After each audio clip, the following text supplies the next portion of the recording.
तो hello guys, आज की इस वीडियो में हम बात करने वाले हैं टेबल के बारे में कि किस तरह से HTML में एक टेबल बनाते हैं हम। ठीक है, उसके लिए हमारे पास सबसे पहले आता है टेबल का टैग। टेबल का टैग खोलते हैं और उसके क्लोज़ करते हैं। ठीक है, फिर उसके अंदर हम TR खोलते हैं। TR टेबल रो। TR होता है टेबल रो, जो हमारे लिए एक टेबल रो क्रिएट करता है। ठीक है, जब भी आपने एक रो में करना हो तो फिर TR खोलते हैं इस तरह से। उसके बाद पहली रो में आपने देखा होगा हमारे पास एक हेडिंग होती है, नेम, रोल नंबर, क्लास। इस तरह से वो TH में लिखते हैं। ठीक है, TH जैसे ये TD लिखे हुए हैं ना, इसी तरह से एक एक हेडिंग TH में लिखते हैं। ठीक है, जो चले आइए विजुअल स्टूडियो कोड में देखते हैं कि किस तरह से हम टेबल बनाते हैं। ठीक है, तो सबसे पहले Shift 1 एंटर करेंगे और टाइटल में मैं दे देता हूँ टेबल, क्योंकि आज हम टेबल करने वाले हैं। ठीक है, टेबल लिख दिया। उसके बाद टेबल टैग खोलेंगे, एंटर। ठीक है, इसके लिए मैंने है ना आपको एक एक्सटेंशन दी हुई है। ठीक है, तो वो आप कर लीजिएगा। HTML पैक उसका नाम है। सबसे पहले मैंने ना एक फ़ाइल बनाई है। ठीक है, table.html के नेम से। यहाँ पे ये पुरानी वाली फ़ाइल है जो हम जिस पर हम कल काम कर रहे थे। आज table.html इस पर काम करेंगे हम, और TR टैग खोलेंगे। TR टैग किस लिए? रो के लिए। ठीक है, एंटर करेंगे। अब TH टैग। ठीक है, अब मैं यहाँ पे एक हेडिंग दे देता हूँ, नेम। एंटर करेंगे, फिर TH खोलेंगे, फिर हम यहाँ पे लिख देंगे रोल नंबर। ठीक है, और फिर हम यहाँ पे लिख देंगे क्लास। फिर हम यहाँ पे लिख देंगे कोई भी एक सब्जेक्ट का नाम दे देते। ठीक है, Ctrl+S करेंगे और से F5 से रन करेंगे। ठीक है, ये मेरे पास पहले ही रन है, तो इसको मैं Ctrl+R से रिफ़्रेश करता हूँ। आप देख सकते हैं मेरे पास आ गया name, roll number, class, subject. ठीक है, ये एक ड्रॉ की फॉर्म में आ चुका है। ठीक है, अब इसके आगे हमने इसके डाटा देने हैं, नीचे नेम देने हैं, रोल नंबर देने हैं, क्लास देने हैं, सब्जेक्ट देने हैं। तो उसके लिए हम एक और रो बना लेंगे TR टैग से। फिर उसके अंदर हम देंगे TD डाटा। TD डाटा किस लिए? Table data. इसके अंदर हम पहला नेम था तो हम नेम लिख लेंगे। ठीक है, इसको मैं कॉपी पेस्ट कर लेता हूँ Alt+Shift+Down से। ठीक है, अब पहला नेम था, दूसरा रोल नंबर 5, क्लास मैं दे देता हूँ 10। ठीक है, सब्जेक्ट मैं मैथ दे देता हूँ। ठीक है, अब ये जो डाटा ना, ये चारों का पूरा हो चुका है। अब हमने है ना और डाटा लेना है। ठीक है, Ctrl+S Ctrl+R।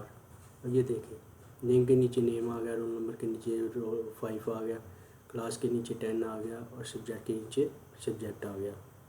अब TR टैग ना, ये मैं सारा कॉपी करके पेस्ट कर लूँगा। ठीक है, इसके आगे ठीक है, Alt+Shift+Down, सॉरी, पहले मैं सिलेक्ट करूँगा Alt+Shift+Down, Alt+Shift+Down, Alt+Shift+Down, Ctrl+S और Ctrl+R। अब आप देख सकते हैं मेरे पास ये सारा डाटा आ चुका है। अब देखें ना, आपको ये बोर्ड टेबल नहीं लग रहा पूरा, जैसा मैंने आपको पिछली वीडियो में दिखाया था। तो उसके लिए हम एक प्रॉपर्टी यूज़ करते हैं। प्रॉपर्टी किस तरह यूज़ करनी है? टेबल टैग के अंदर आएंगे, बॉर्डर लिखेंगे और इक्वल का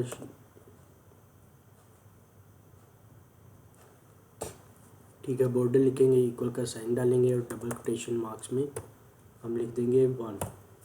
ठीक है, पिक्सल में आता है बॉर्डर, तो इधर कुछ भी याद दे दें। जितना आप पिक्सल बढ़ाएंगे उतना ज़्यादा बोल्ड होता जाएगा बॉर्डर। ठीक है, अब इसको मैं कॉपी करता हूँ। पहले मैं उधर जाके ही लिख लेता हूँ, टेबल टैग के अंदर बॉर्डर,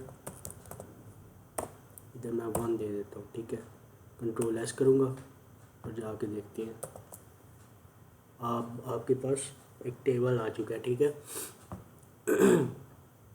ये देखिए आपके पास एक टेबल आ, लेकिन ये टेबल लग नहीं रहा।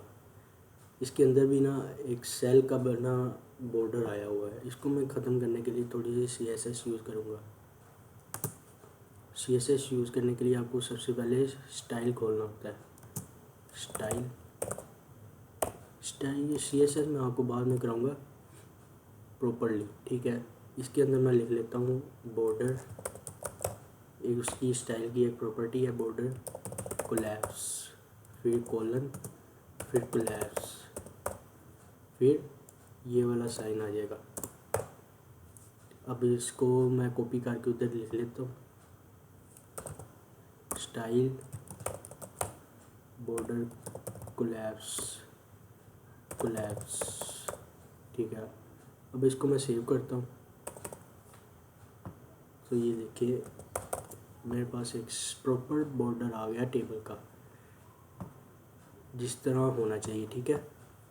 अब इसको मैं थोड़ा सा बड़ा कर लेता हूँ, इसकी मैं सेल पैडिंग देता हूँ।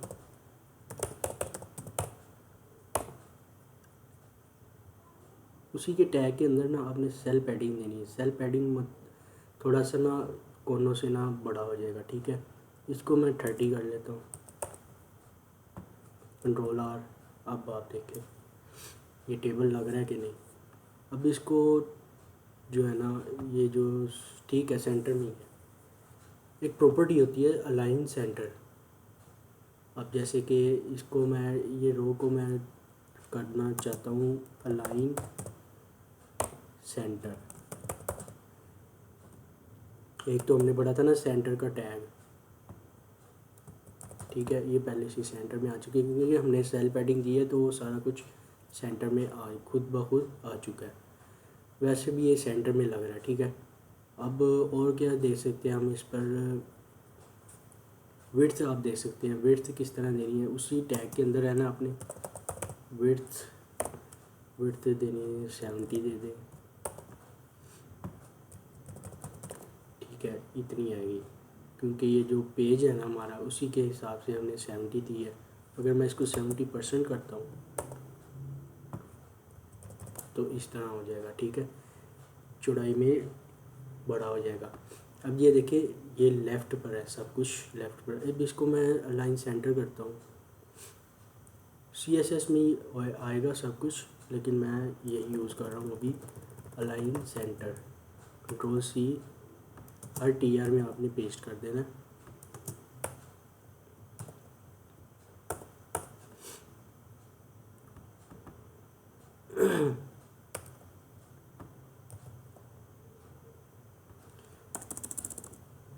ठीक है, इसी तरह आपने अलाइन सेंटर कर देना हर रो में। जाके देखते हैं हुआ है कि नहीं। तो ये देखें नीचे वाला मैंने अभी नहीं किया, ऊपर वाला मैंने अलाइन सेंटर किया तो वो सेंटर में आ चुका है। अब अगर आपने टेबल को सेंटर में लाना है तो टेबल के टैग के अंदर जाके आपने लिखना है अलाइन सेंटर। Ctrl+S करेंगे, रिफ्रेश करेंगे, देख सकते हैं आप टेबल एक सेंटर में आ चुका है, ठीक है। तो इसी तरह से आपने एक टेबल क्रिएट करना है और प्रैक्टिस करनी है, ठीक है। वीडियो अच्छी लगी हो तो लाइक ज़रूर कीजिएगा और सब्सक्राइब भी कीजिएगा। अल्लाह हाफिज़।